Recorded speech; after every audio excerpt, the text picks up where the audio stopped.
উকিল বলতেছে আপনি হাসেন কেন? বলে এখন কয়টা বাজে? উকিল বলতেছে স্যার আপনার কাছে ঘড়ি নাই, এখন বাজে রাত 9:30। তো মীর কাসেম আলী বলতেছে আলহামদুলিল্লাহ, তাহলে এখনো 2.5 ঘন্টা সময় আছে।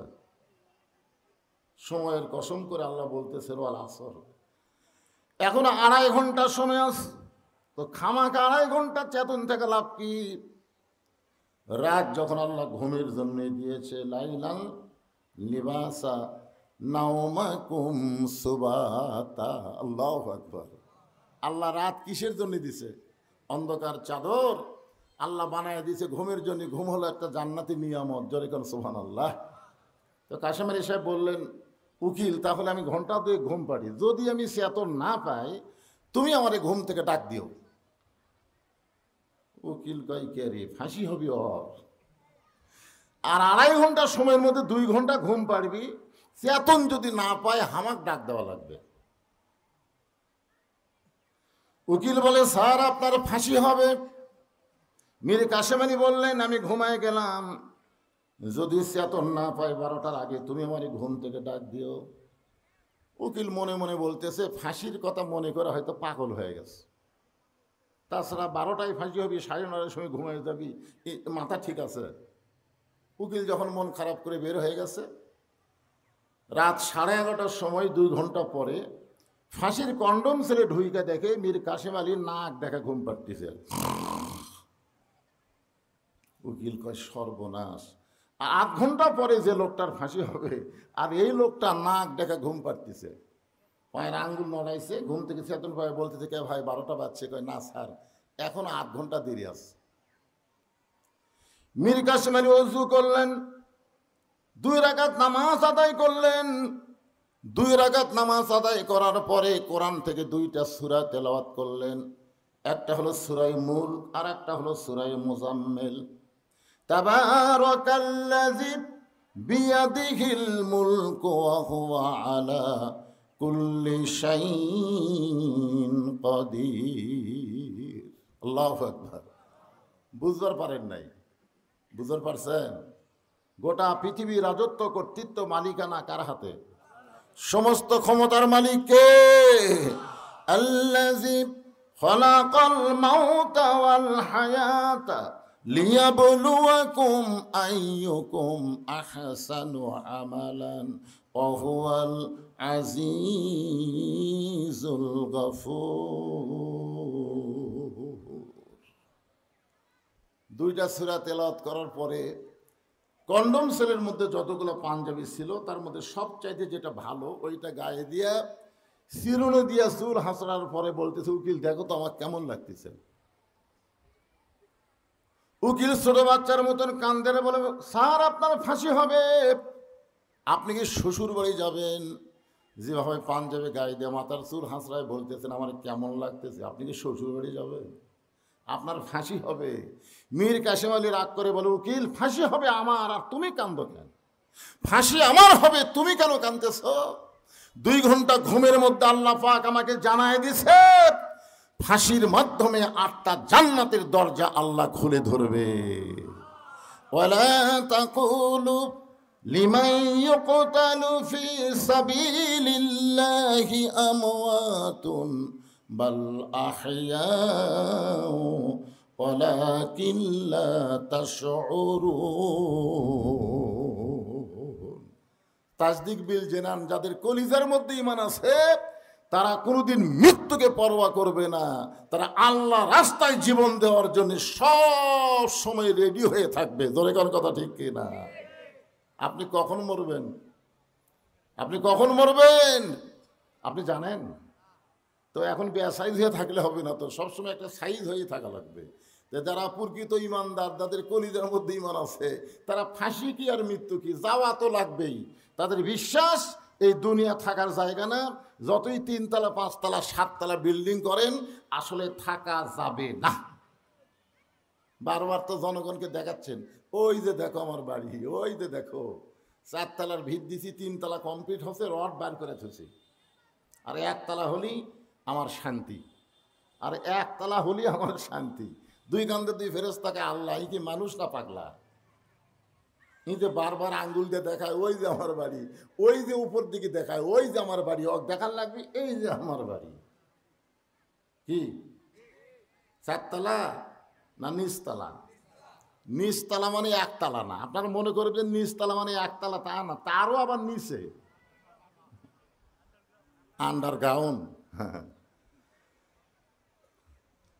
এক পলকের নাই ভরসা, মিশে সকল আশা,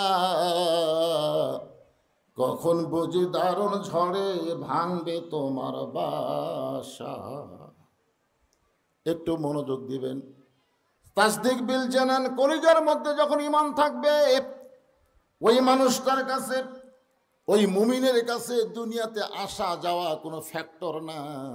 ঈমান নিয়ে যাইতে হবে এটাই সবসময় চিন্তাই থাকবে। জোরে কোন ঠিক কি না?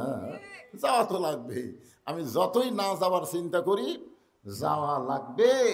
তাই বলে আবার হাসিনার মতন আমরা পলাবো না। জোরে কোন কথা ঠিক কি না? পলাবেন নাকি? পলাবেন? হ্যাঁ, যখন হাসিনা পলালো আপনারা ভিডিও দেখছেন? দেখেননি?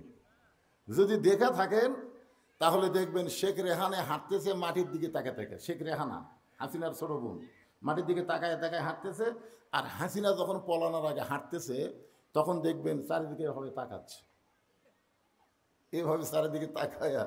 আমার মনে হচ্ছে হাসিনার ভিতরে একটা গান বাজতেছে তখন। সে গানটা কি জানেন? কতজনকে কত কি দিলাম, যাবার কালে এক চামচারও দেখা না পাইলাম। এই চামচাগুলো আগেই পলাছে। জোরে কোন কথা ঠিক কিনা? হাই রে, আজকে কতগুলো ছেলেরা কয় আপা আবার ফিরে আসবি, আপা ফিরে আসবি কে রে? আপার খবর জানো? আপার আত্মীয় স্বজনের মধ্যে একজনও বাংলাদেশে নাই। জোরে কোন কথা ঠিক কিনা? সব বিদেশের মাটিতে গিয়ে আরামে।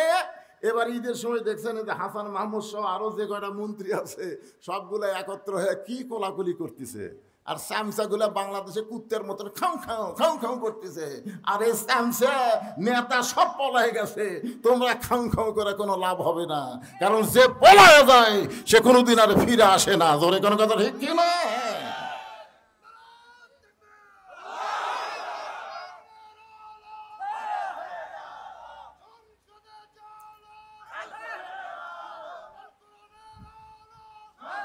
লিল্লাহে তাকবীর। তাহলে গানটা খেয়াল করছেন? হাসিনার গান। এটা হাসিনার গান না, এটা আমাদের সবারই একসময় গাওয়া লাগবে। কতজনকে কত কি দিলাম, যাবার কালে একজন আরো দেখা না পাইলাম। ও আমার সাদের মালা যাইরে ছিঁড়ে, রইব না আর বেশি দিন তোদের মাজারে। থাকবেন নাকি? থাকবেন তো? যাওয়াই যখন লাগবে তাসদিক বিল জানান, কলিজার মধ্যে ঈমানকে সেট করা লাগবে। কলিজার মধ্যে যখন ঈমানটা সেট হয়ে যাবে, 3 নম্বর হচ্ছে আমল বিল আরকান। ওই ঈমান অনুযায়ী আমল করা লাগবে। আপনারা বলেন তো, এই সূরা আসরের 2 নম্বর বিষয় কি? ও আমিলুস সলিহা। ও আমিলুস সলিহা মানে নেক আমল করা লাগবে। যতগুলো আল্লাহর নেক আমল আমাদের জন্য আল্লাহ দিয়েছে তার মধ্যে সবচাইতে 1 নম্বর নেক আমলের নাম কি? 1 নম্বর। আমরা 1 নম্বর 2 নম্বর বোঝেন না? 1 নম্বর নেক আমলের নাম হলো নামাজ। জোরে কার নাম কি? জোরে বলেন নাম কি? আপনি যদি রোজা না থাকেন, আপনি গুনাহগার হবেন কিন্তু বেঈমান হবেন না। আপনি যদি যাকাত না দেন আপনি গুনাহগার হবেন কিন্তু বেঈমান হবেন না। আপনি যদি হজ না করেন, সামর্থ্যবান হওয়ার পরেও হজ করলেন না, আপনি গুনাহগার হবেন কিন্তু বেঈমান হবেন না। কিন্তু আপনি যদি নামাজ আদায় না করেন, লা সালাতা লা ঈমানা, যার নামাজ নাই তার ঈমানই নাই। ঈমানকে ধ্বংস করার 1 নম্বর আমল হচ্ছে, খারাপ আমল হচ্ছে নামাজ না আদায় করা। জোরে কোন কথা ঠিক কি না? তার মানে কি বুঝতেছেন? ঈমানের পরেই 1 নম্বর নেক আমলের নাম কি? সবাই একসঙ্গে বলা লাগবে, নাম কি? আজকে এই যে যুবকেরা মাহফিল করতেছে, এদের এই 1 নম্বর কাজ আছে না নাই? ছোট ছোট বাচ্চাদেরকে নামাজি করার একটা ট্রেনিং আছে না নাই ভাইজান? 1 নম্বর হলো নামাজ। লা সালাতা লা দীনা, যার নামাজ নাই তার ধর্মও নেই। কোন ধর্মে? যে নামাজ পড়েন ওর ধর্মের নাম কি? দেখবেন হিন্দুরা তো 12 মাসে 13 পূজা করে, মন্দিরে যায়, খ্রিস্টানরা গির্জায় যায়, ইহুদিরা বৌদ্ধরা প্যাগোডায় যায়, কিন্তু মুসলমানের বাচ্চা কোনোদিনও মসজিদে যায় না। দাবি করে আমি মুসলমান, কিন্তু নামাজ পড়ে না। এরকম আছে না নাই? যেরকম আছে না নাই? হ্যাঁ, এটা কোন নামাজ? এই নামাজ কি 5 ওয়াক্ত নামাজ না জুমার নামাজ? আপনাকে কি মনে হচ্ছে কোন নামাজ, জুমার নামাজ না 5 ওয়াক্ত? হ্যাঁ, এখানে বাইনাল আবদি ওয়াল কুফরি তরকুস সালাত, এই হাদিসটার ব্যাখ্যায় দেখলাম যে যে নামাজ পড়বে সে আল্লাহর বান্দা হবে, যে নামাজ পড়বে না সে হলো কাফের। এটা কোন নামাজ? তো এখানে লেখা আছে এটা হলো 5 ওয়াক্ত নামাজ, জুমার নামাজ কিন্তু না, 5 ওয়াক্ত নামাজ। আজকে আমাদের অনেক ছেলেরা শুধু জুমার নামাজ পড়ে, 5 ওয়াক্ত পড়ে না। এরকম ছেলে আছে না নাই? মনে করেন যে আল্লাহ যদি রহমানুর রহিম, লা তাকনাতু মির রাহমাতিল্লাহ ইন্নাল্লাহা ইয়াগফিরুয যুনুবা জামিয়া ইন্নাহু হুয়াল গাফুরুর রহিম, এই আয়াতের শানে আল্লাহ তাআলা হাসরের ময়দানে বললেন, যারা 5 ওয়াক্ত নামাজ পড়ো নাই, 7 দিন পরে শুধু জুমার নামাজ পড়েছ, আমি আল্লাহ তোমাদেরকে জান্নাত দিয়ে দিলাম। সুবহানাল্লাহ। আল্লাহ এরকম ঘোষণা দিবে বলে আপনাদের মনে হয়? যদি দেয়, দয়া তো আল্লাহর শেষ নাই। আল্লাহ রহমানুর রহিম বললেন, ঠিক আছে, যারা 5 ওয়াক্ত পড়োনি, খালি জুমার নামাজ পড়েছ, আমি আল্লাহ তাদেরকে জান্নাত দিয়ে দিলাম, যাও। তখন জুম্মা পার্টিটা খুশি হবে, বুঝলেন? আয় হায় রে, এ কষ্ট করে ফজর নামাজ, এ নামাজ না পড়ে তো কি হয়েছিল, আল্লাহ তো জান্নাত দিলই। শুধু জুমার নামাজ পড়ার কারণে জান্নাতের দিকে মারবে দৌড় আল্লাহর ঘোষণা অনুযায়ী, কিন্তু জান্নাতের কাছে গিয়ে দেখবে জান্নাতের দরজায় বিশাল একটা তালা, বিশাল একটা তালা। বলবে, আল্লাহ আপনি তো আমাকে জান্নাত দিলেন, কিন্তু দরজার যে তালা লাগানো, আমরা করব কি? আল্লাহ বলে, খুঁজে দেখো চাবি আছে। তখন এই জুম্মা পার্টি খুঁজে দেখবে একটা চাবি আছে, আলহামদুলিল্লাহ।